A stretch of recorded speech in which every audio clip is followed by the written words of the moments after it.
कहते हैं गोस्वामी जी ने जब उनको किसी ने प्रणाम किया था तो प्रणाम का क्या परिणाम मिला। बोले एक स्त्री जा रही थी सामने से सती होने के लिए, उसका पति संसार से चला गया था महाराज, अब वो सती होने के लिए जा रही है। उस समय गोस्वामी जी को ये बात पता नहीं थी कि ये सती होने जा रही है। जैसे उस नारी ने देखा कि संत आ रहे हैं सामने से, तो स्त्री ने सुना था कि जब संत आए सामने से तो उनको महाराज सीधे प्रणाम करने में लग जाओ। उस समय उस नारी ने कुछ नहीं देखा, ना सोचा साधु आ रहा, संत आ रहा सामने से, सीधे गिर पड़ी और प्रणाम करने लगी। गोस्वामी जी ने भी कुछ विचार विमर्श नहीं किया, हाथ दे दिया और सीधे कह दिया सदा सुहागन रहो। अब तो महाराज फूट फूट करके रोने लगी, चिल्लाने लगी। गोस्वामी जी ने कहा क्या बात हो गई, हमने तो यही कहा ना कि सदा सुहागन रहो। बोले महाराज मैंने सुना है कि साधुओं की वाणी असत्य नहीं होती है, लेकिन मैंने ये भी सुना है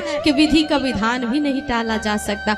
आज दोनों मेरे सामने हैं कि एक साधु का आशीर्वाद है और विधाता का विधि का विधान है। अब इनमें से निर्णय क्या होगा और वो ईश्वर मेरे लिए क्या रचेगा, ना जाने मेरे कर्म में क्या होगा। गोस्वामी जी ने सारी घटना को जान लिया और कहा अर्थी को नीचे रख दो। उस समय गोस्वामी जी कहते हैं अपने नेत्रों को बंद करो, और गोस्वामी जी ने कुछ नहीं किया, सिर्फ राम नाम के मंत्र से अभिमंत्रित जल को छीटा और वो पुरुष उठ करके बैठ गया। महाराज तो बड़े बुजुर्गों के संतों के चरणों में प्रणाम करने से कहते हैं बिगड़ी हुई रेखाएं भी आपकी बदल जाती हैं और जीवन आपका धन्य हो जाता है।